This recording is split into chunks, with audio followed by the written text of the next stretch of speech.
Hello grade 12 students. Welcome to your first video tutorial of the course. I'm Mr. Rowell. Nice to meet you. And in this tutorial, I will be guiding you through using NetBeans and reminding you of the way we set up a project, some of the basic functionality we have available to us, and also reminding you of a few of the core things we need to use to create our projects in Java so that you can get started on your review work for the first couple weeks here. You'll notice that I have a bunch of projects already made on the left-hand side from previous semesters. I'm going to ignore these for now. I should maybe tidy this up at some point. For now, let's just create a new project. In this window, you're going to see all the different options of templates for projects that maybe we'll be using some of them later on. For now, and primarily in the course, we'll be sticking with a basic Java application. We'll be customizing a lot of things on our own. Let's hit next, choosing the Java application. I'm going to give this project a name. I'll call it Tutorial 12s for you guys. And the location, I'm happy with it just being on my USB. Make sure you choose it in a folder that fits where you're going to be storing your data, whether that's on your USB or in your student drive. And I'm going to leave this selected here, create main class. I'll have it do that work for me to begin. So there we go. My project pops up at the bottom here. What am I dealing with all these icons? The first layer is the project name itself. The source packages is the container that organizes all of the code that we're going to be writing.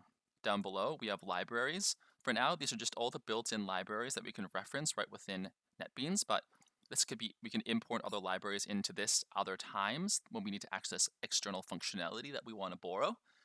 Within our normal source packages, however, we have a package called Tutorial 12s. And then within that package, we have our actual Java file we're running in. Later on, we might want to actually create a new package, maybe call it package 2, that we can have a different set of pieces of code within so that we can keep things organized for ourselves. But for now, we won't. We'll just worry about our single package, but do note that the name has to match up within your file. Otherwise, NetBeans is going to be upset. If we ever want to change that, we can right click on it and go refactor, rename, and it's going to automatically, let's just call it new one. When I hit refactor, it's going to actually change the name in all of the sub files in that package as well automatically. Really nice. All right, let's jump into our Java file. This is actually where we're going to write our class information. If you remember from last year, a class is a blueprint that determines all of the rules, states, and behaviors for the objects that are created from the class. In simpler projects like these, we'll just be creating one class and having it do all the functionality that we need within it and the methods that it contains. But later on, we're going to have classes that start interacting with one another. If I wanted to make another class in here, I would just start going class 2, and then maybe I have some body information in there. I can create another class in it.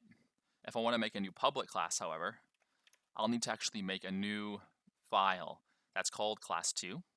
So just something to note here that when we're starting to declare things as public, the rules shift a little bit.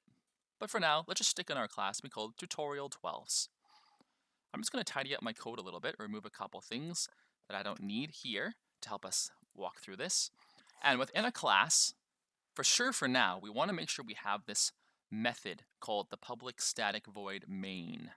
Public meaning that it's accessible externally, so the program can access it.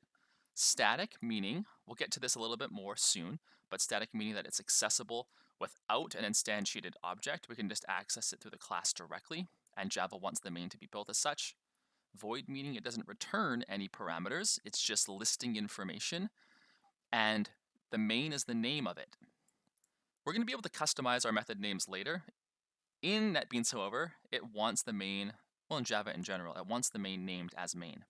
And inside of it, it's accepting information into this method, what we call the arguments.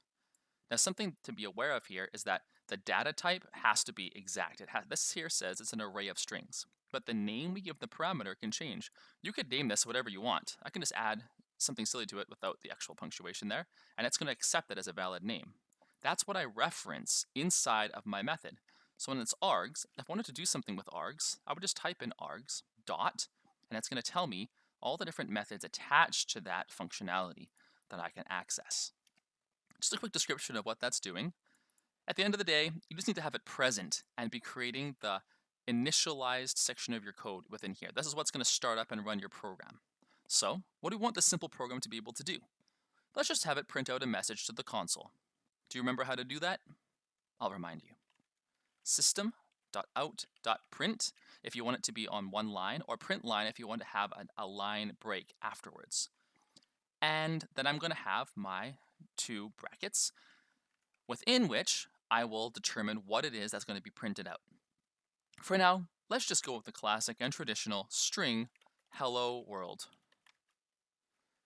Note that I did put the quotation marks on the other side to determine that this is in fact a string.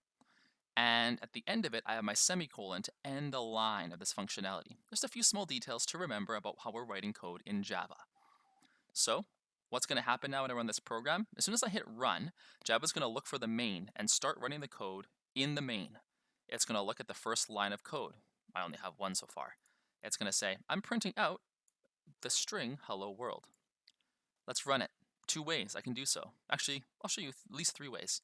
I can either click on the Run Project button up top, I can press F6 as a shortcut, or I can right-click on my Java file on the side and go Run File here. This is a way that if I have multiple files, I can run only the one I want, either with Shift F6 or just clicking Run File here. But for now, all of them will do the same. I'm just going to press F6, and we should see popping up an output. Mine's overlapping. I'm going to grab this tab and shift it down to just be the bottom half of the screen here, so I can see my code and my output.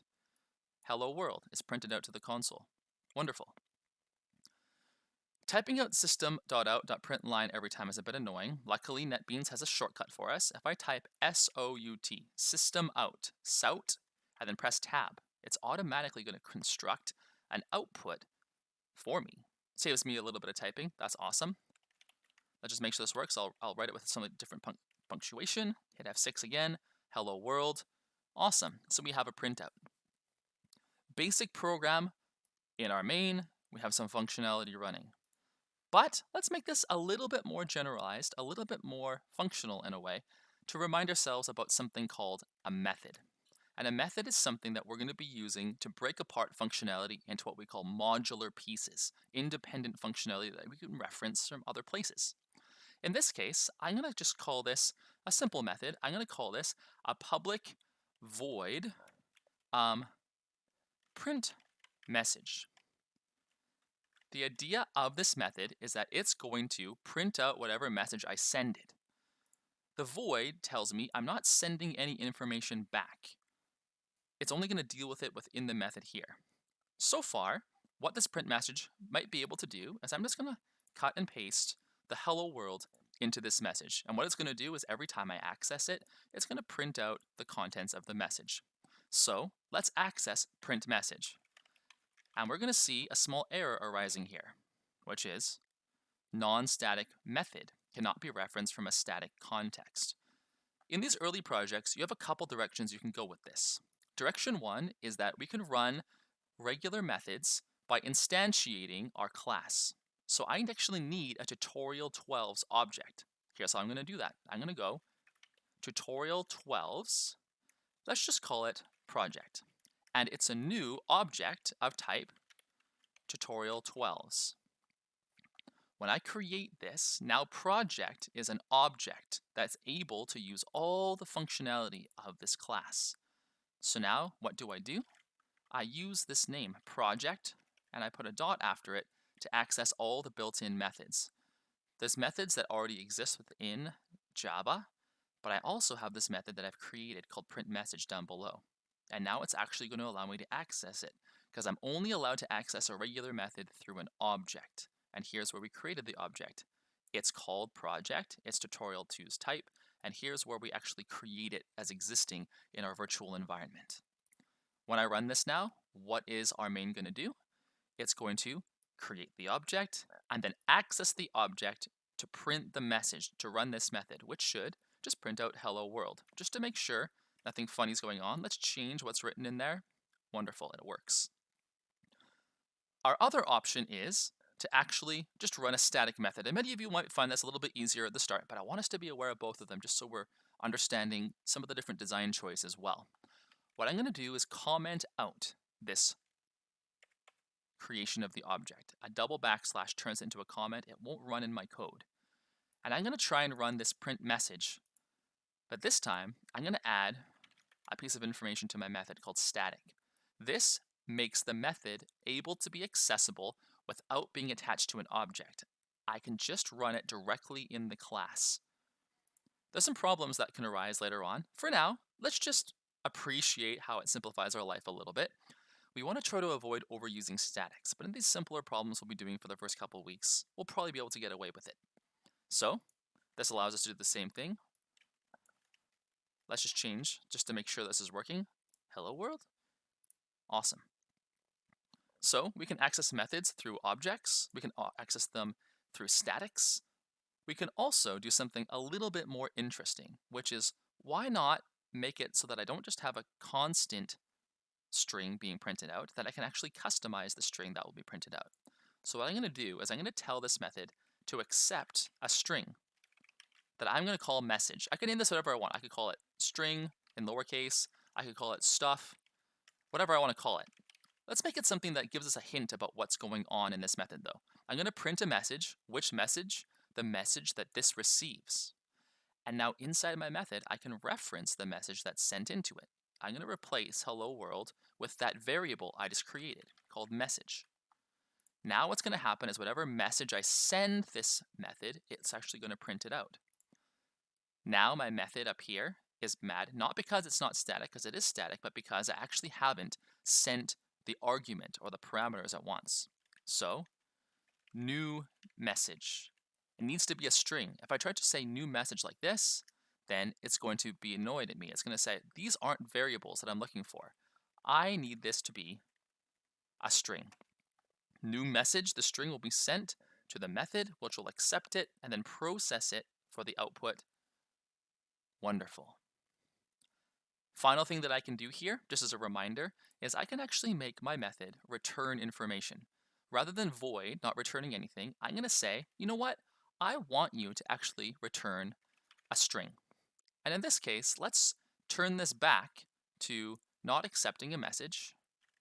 And instead, in here, let's have it return the string hello world 2.0. What I've done here, as I said, this method doesn't accept anything, but whenever I access it, I'm going to send back a string. Return sends back the string that I specify. Maybe I want this to return a number instead. In that case, I might just have it return the number 12 or something. But in this case, I want to return a string. So what am I going to do here? I'm going to say, I actually want to print out the message I get from the method. I'm going to print to the console whatever is returned by this method, which is going to be the string hello world 2.0. Let's hit F6 and run it. It prints out hello world 2.0.